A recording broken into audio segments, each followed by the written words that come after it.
Igbos are catching hate because it is our culture to be in motion. And in Egypt, they decided you're the guys who need to settle down over there.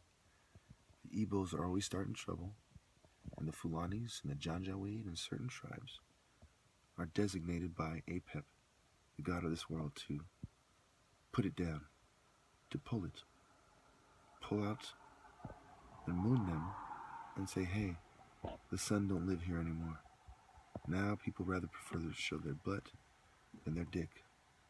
And us meeting you halfway is, we'll let your girls show their breasts and their butts.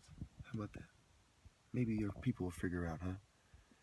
It was long ago, it was hard to determine the difference between being David or being some kind of bitch that went astray. Was it not? When the king said, silence! How many of you have the heart to respond, hey! I come in the name of God, and I will not be quiet. And you all better sit down, or I will fucking kill you first. Any man, whoever has the most heart, rush me first. Now imagine you're the elite forces. Who's listening the most? You have the respect of the elite forces that guard the king. Who's the most likely to be a prophet? Not every time. The person who is the smartest, right? Natural warfare. There's a trickster in the back who notices how it works. Some pale Ninevite pussy. Not necessarily white. Could be black. We are Africans, you fucking racist scum, whoever you may be. He's sitting there talking shit. And some people say, who's this guy, this little punk? Well, he's the guy who killed an Egyptian. Well, what does that symbolize? Big brother on your back, right? A lot of us know these things already, right? Some were taught, some were self-taught. Some learned the hard way, some learned the easy way. And when it comes to God, which is preferred? My grandmother pointed out to me that my great-grandfather learned the hard way, and so did my grandfather on my grandmother's side. I have to be a 33rd degree Mason. It is in my blood to think the way of many different people at once. And so the perspectives in the Bible represent your different perspectives. Thus, the Temple of Paragonum represents the people who were told to go there by the people in charge. God gave man dominion over the earth. The real reason the Native Americans came to America is because Osiris, whoever he was, ordered everybody to go to certain places. And he was the type of guy that did not fuck around. And if anyone thought they could come back to Egypt naturally and take the throne with martial arts, divine war arts, or anything else, feel free to come before Pharaoh and prove it, motherfucker! And then came the little man with the heart. The Ethiopian, Igbo, Zulu kind of common ancestor. Sorry for yawning. If I haven't put in the title, I apologize.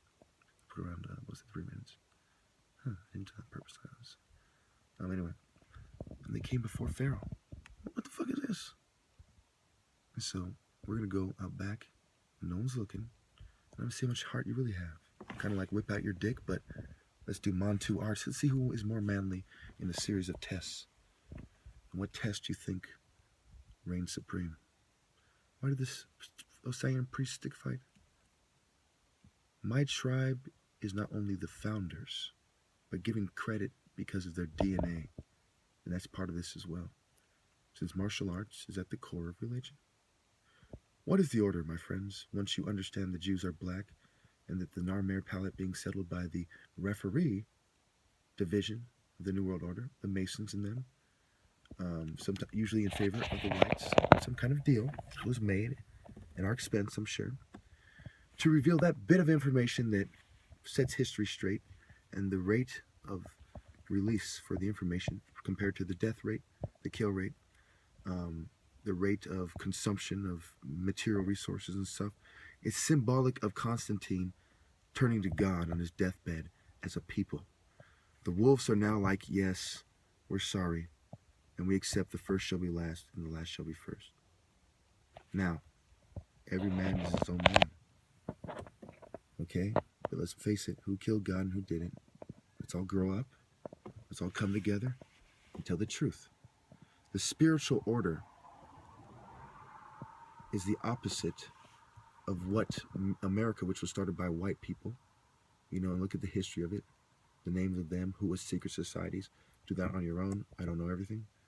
I've studied some of this stuff in school, most of it by myself.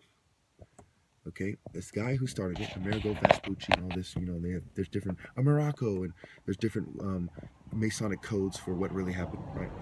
He was in a secret society, and he basically was a Eurocentric, like most of the Herodotus supporting kind of crowd in Greece, the liars, the bull that covers the light.